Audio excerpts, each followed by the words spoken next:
There are some tanks in World of Tanks that literally make you want to play, and there aren't very many times that I feel that personally. But this tank right here, the T-50-2, the Russian tier 6 light tank, that is one of the tanks that can go 90 kilometers an hour in the game, which, yeah, I don't know is completely balanced, but never mind, it is a fantastic tank. And we're going to be showcasing exactly what this thing can do in the matchup. Of course, if you want to actually pick it up, it is a premium tank, so it will cost you about 2,000 gold. So it's not the worst case in the world, to be honest with you, since it's pretty cheap, and so you'll be able to pick it up. And it comes on sale pretty often as well. So either way, even if you don't pick it up, you'll know how to take this thing out. So ultimately, what this tank is a super fast light tank that relies heavily upon getting around heavy tanks, being able to outmaneuver a lot of the opponents that you'll be facing, and of course firing premium rounds, because this tank's normal standard penetration is terrible, which means when you come up against tier 8s in this thing, you pretty much have to fire premium, even to go through the side armour of a lot of these tanks. Now, you don't have to, but of course if you actually want to be able to have a good game, then you almost have to. So yeah, up to you whether or not you would want to fire premium in this thing. But yeah, that's why I take half and half, so we got 38 rounds of each, and that is why we're basically able to have decent games throughout, whether we're playing in tier 8 or tier 6. And of course, because this thing is like a pea shooter, you can see here how quickly we're reloading in 2.4 seconds. And of course, you can boost that up with the enhanced combat rations, the rapid loading perk that you can put on. You can also improve it with the advanced rammer or advanced gun rammer. So yeah, you can basically have that, and therefore you'll be able to pump out damage quicker. Now this thing, it's really kind of one of those tanks that's like a death by 1,000 cuts. You can basically just pinpoint your shots into the weak points of a lot of these tanks. You can always go for tracking shots, which is something that this tank actually really does well. And of course you can fire on the move with this tank if you do run vertical stabilizer, which is almost a must for this tank, to be honest with you. If you really do want to actually have good games, you have to almost have your vertical stabilizer on this tank, because when you're going around at like 80 kilometers an hour, trying to keep your shots somewhat in line is, yeah, impossible without it. So definitely something that I would recommend.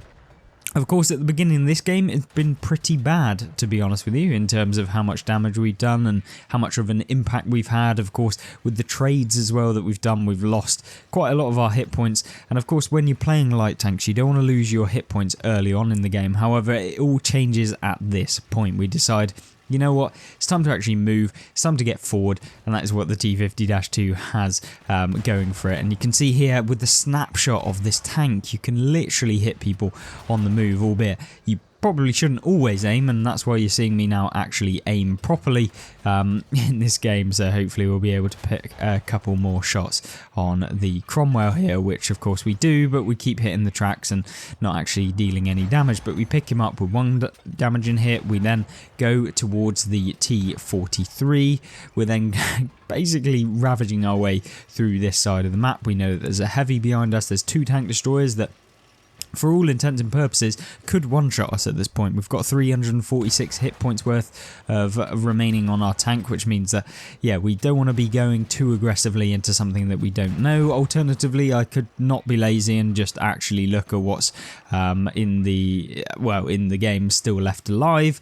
We actually spot one of the tank destroyers. I'm hoping that my team will be able to actually put some shots into them to get some assistance damage, but albeit if they don't do that, then it's not that much of a problem. But in this game, what have we done so far? Well, we've picked up 1,200 damage, which in a tier 6 is not terrible, although it's definitely not a top tier game. But what you're about to see is what kind of this tank does so well. Basically, if you're playing against anything that cannot turn, it's a nightmare for the opposite number, because you're seeing here what happens when the T-50-2 gets around you, and from this point onwards, unless you do something wrong as the driver of the T-50-2, there's no way that they'll be able to out-traverse you back into a different position. And also, basically, because you're so fast, you can always leave. Like, you don't have to sit here and do anything. But you can see what I'm doing now is just putting some rounds into the artillery piece, not having to really think too much because, yeah, the IKV's got to come over the hill, which won't be worth it because then we can just kind of rush him and he's not going to be able to do anything. And even if he does come over the hill, we can actually get shots into him, so it's not really much of a problem for us. And he doesn't have enough alpha to actually take us out in one singular shot, so that's always good. And of course, that's stuff that you'll learn as you go through and play the game. Of course, if you are a experienced player, you already know that, so there's not much to learn there. But one thing that you could note about the T50-2 is it's pretty heavy as well, so you can ram things, and of course a nice little ending to that game. And we picked up a good damage result in this tank, really decent. Of course, you can have different games. You can go for the pure spotting role that this tank can do well. It's more of an aggressive spotter, so you want to be kind of roaming. And you can see here we picked up 2,352 damage, which in a tier 6 light tank is not bad, destroying 6, and of course getting 602 assistance as well. So a really fairly decent game overall. Let's jump into the next one. Now then, the next one that we're looking at is on Great Wall, and this is actually a map that I really love playing, the T50-2, because you have so much flexibility on the map. You also have these really nice positions, like if you go up on top of the hill, that you can actually escape really quickly, and you can use the top speed of the tank almost perfectly because you can get up to that top speed super quickly.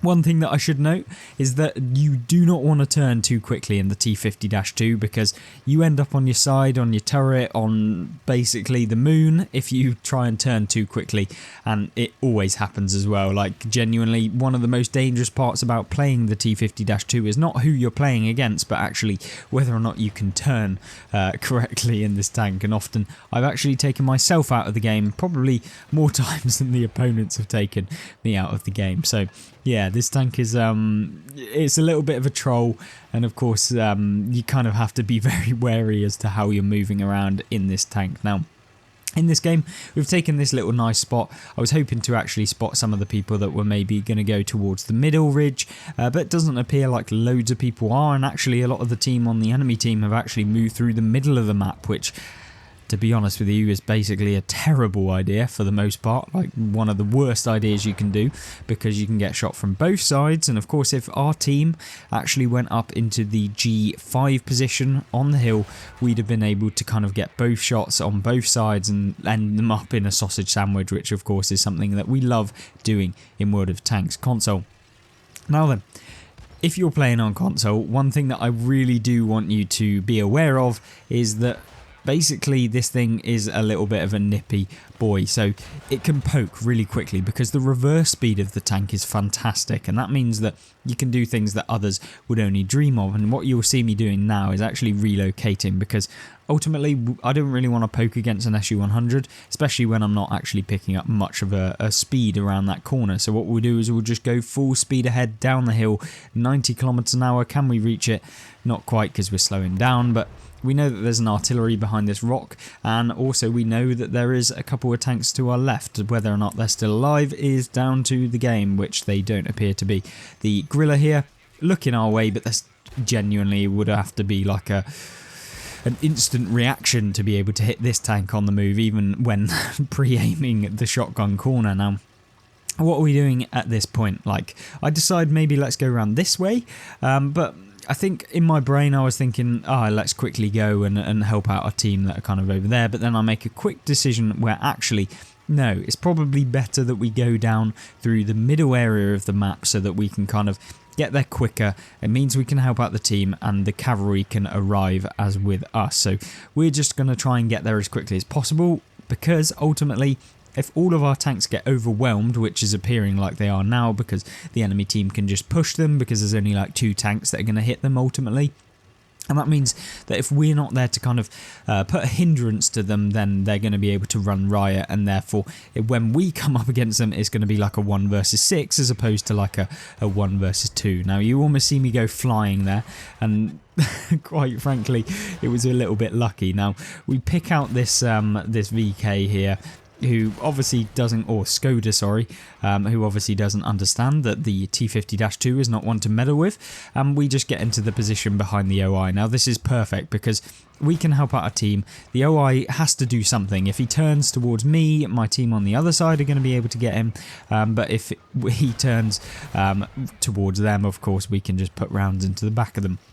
Now, game is looking slightly better, 6-4. We've got 2 tank destroyers on the enemy team, a Jagdpanzer on full health. We've also got a T28 HTC, which is not a fun tank to come up against unless you get around the side of him. Now, whether or not we actually can manage to do that is completely down to someone else, but there we go. We kind of overexpose ourselves there and take a shot for absolutely no reason, and I'm a little bit wary because if I YOLO in, it's not going to go very well. Now, what am I doing in this sort of scenario in the T50-2? Well, this is what this game was all about and why I wanted to showcase. It's not necessarily the highest damage game that you're going to see in the world, but I think sometimes on World of Tanks it's more about the scenarios that come up, and this is exactly one of them. Now, the T28 decides he's going to come over, and that is a terrible decision when you're in a non-turreted tank destroyer trying to rush down a light tank that can literally go 90 kilometers an hour, and of course we completely shut him down and get behind him. And then the Jagdpanzer 4 does the exact same, and yeah, doesn't go well for him at all either. And this is why the T50-2 is just a nightmare, both to play against and to actually play. And what you see me doing here, I'm not going to push my luck. I'm not going to try and go for that guy. We're going to wait for our teammate to come up behind him, and there we go. The KV2 shuts down the VZ-44-1 and we win the game. Yeah. If we didn't go over there quick enough, if the cavalry didn't arrive, as I so to say, we probably wouldn't have won that game. And it was a really, really fun bit at the end of the game where we're kind of out-traversing, showcasing what the T50-2 can do. Yes, I've had better games, but this one kind of showcased a little bit more about what I thought about the T50-2 and why it's fun to play, because I could showcase a 3k damage game, but maybe it wasn't a fun game to actually showcase. But there we go. Hopefully you did enjoy this video, and of course if you really enjoyed the T50-2 as well, then make sure to comment down below other tanks that maybe you want to see me review similar to the T50-2. We have the Snakebite, so I'm sure that will be in there, and of course we've got the Hellcat 105 that I want to showcase as well, just how overpowered Wargaming's decision making was on that front. But thank you very much for watching.